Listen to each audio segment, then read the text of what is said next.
Nekadašnji bliski saradnik Vladimira Putina nalazi se u bolnici na odeljenju za intenzivnu nigu, gdje ga mašine održavaju u životu, zbog mogućeg trovanja, izvestila je 31. jula Ksenija Sobčak, voditeljka i političarka. Anatolij Čubajs je pobegao iz Rusije privatnim avionom nakon početka ruske invazije na Ukrajinu 24. februara.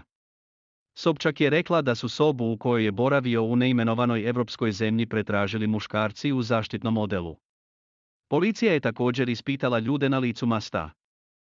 Dodala je ona, Čubajs je bio i blizak Anatoliju Sobčaku, nekadašnjem gradonačelniku Sankt Peterburga i ocu Ksenije Sobčak. Sobčak je na svom Telegram kanalu izvestila da je Čubajs odveden u Evropsku kliniku, pozivajući se na Čubajovu suprugu Avdotiju Smirnovu, filmsku rediteljku, koja je rekla da mu je dijagnostifikovan Guillain-Barréov sindrom, redak nervni poremećaj koji može imati ozbiljne posljedice. Čubajs je na odeljenju intenzivne nege.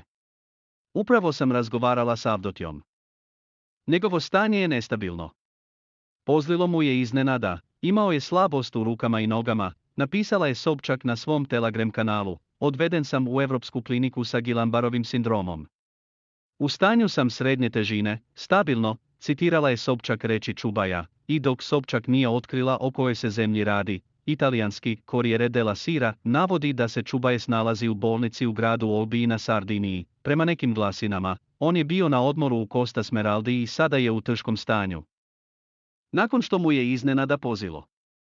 Dijagnoza govori o neurološkom sindromu i bolesti koja napada periferni sistem i izaziva slabost mišića, gubitak refleksa i osjećaj oduzetosti. Međutim, Sobčak je rekla da je u toku istraga uzroka bolesti. U ovom slučaju, dijagnoza može da se promeni, rekla je ona. Iz bolnice u Olbiji su rekli da mu je stanje bolje, ali nisu ulazili u detalje, piše Corriere della Sera.